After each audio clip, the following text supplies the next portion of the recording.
Well, we got the base supports up here that are going to be all on the 20-ton LG multi-V like we installed right here. So here's the multi-V units. Each one of these are 20 tons. As you can see how the bases are right there. And we're just duplicating the same thing, other than we are not going to do this again. This was a last minute change because there were some time delays, deliveries and other things that went in the process. You always know that every planned procedure doesn't go as planned sometimes. So to save time, we just did it out here and dropped it down. What I intended to do was the refrigerant lines are going to come down right here. So if you see where the electrical conduit is right there, that still has to be sealed up. The refrigerant lines are going to drop right here straight down. So all these bends and all this work will be eliminated. It'll be a straight pipe going right down to an elbow, going straight to the air handlers. We're trying to get rid of as many bends as possible, not having to protect from the sun or anything like that, because this is all manual labor hours. This is not set up, as you can see. It's just floating there. Project not 100% finished yet. Had to come back and wrap it. Had to take all this stuff down so we can finish some stuff, and now I have to put it all back together again and support all this. So project in for completion here, but this is very manual labor, very time consuming. And so by eliminating this, by running the refrigerant line straight down and then going straight in on top of our rooms downstairs, when we're lucky, some of the units can't go straight down and just make 190. So as you see here, because of the way this was set, we had to make a 90 downstairs.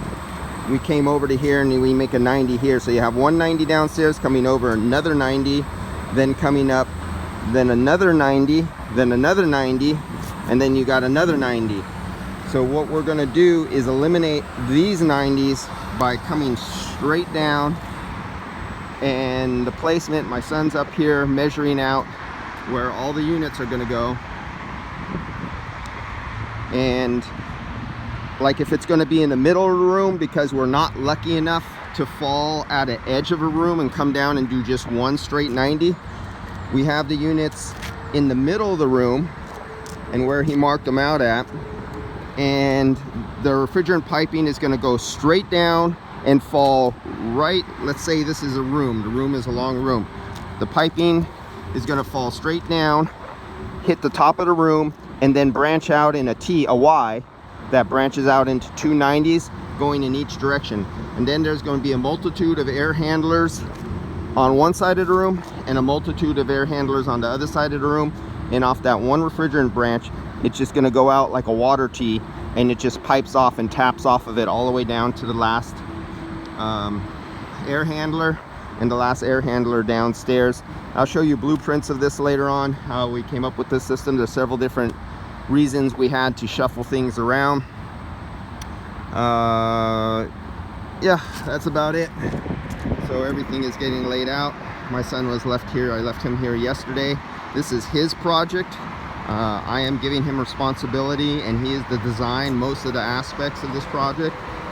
Consult me, and usually sometimes his designs are better than mine now. He thinks, and then sometimes he gets a little lazy on things and he wants to put in a few elbows, but I stress energy efficiency and less materials used.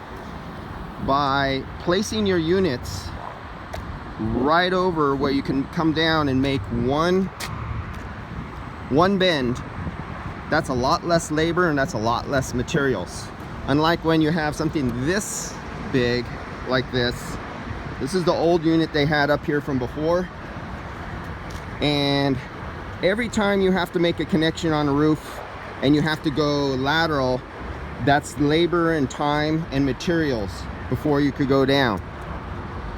If you can shorten that up and just totally eliminate all this, totally eliminate anything like this, and just shoot straight out of the unit, straight down, all this manual labor has just been eliminated. All these materials have just been eliminated. And like I arranged and I left extra space when I made the ladder coming up the building, up the floor, off of the roof. I left a little extra room for the electricians, so the electricians didn't have to do something like this, come over 20 feet, go an extra 20 feet farther from the electricity source, come up and then go 20 feet over. All that's material and man hours, and you pay for that. Some guys like making money like that. But if I could make my ladder coming up where my pipes are going to come up and leave for the electrician, he doesn't have to go that far to the edge of the building, then come up in the building, then come out. He just hits my ladder, follows it directly up underneath, like you've seen in the other unit over there. And it just, for the customer, it cuts out a lot of customer for paying for material and man hours. And it makes the project simpler and neater looking, and less areas of mistakes. Every time you make a bend, you tighten a nut, you put a fitting, you make a bracing, that's just one more failure point to add. And like you see right here, this is how our units are going to come for the electrical. There we go, right there. It'll be something like that. And we have our connects right off here, but we won't have the electrical coming out like this. We're going to try to make it so the electricians can make it as neat and clean looking as possible without all this stuff. So let's see how there's the as planned and as build. Let's see if we could get the as build as clean and neat as our as planned.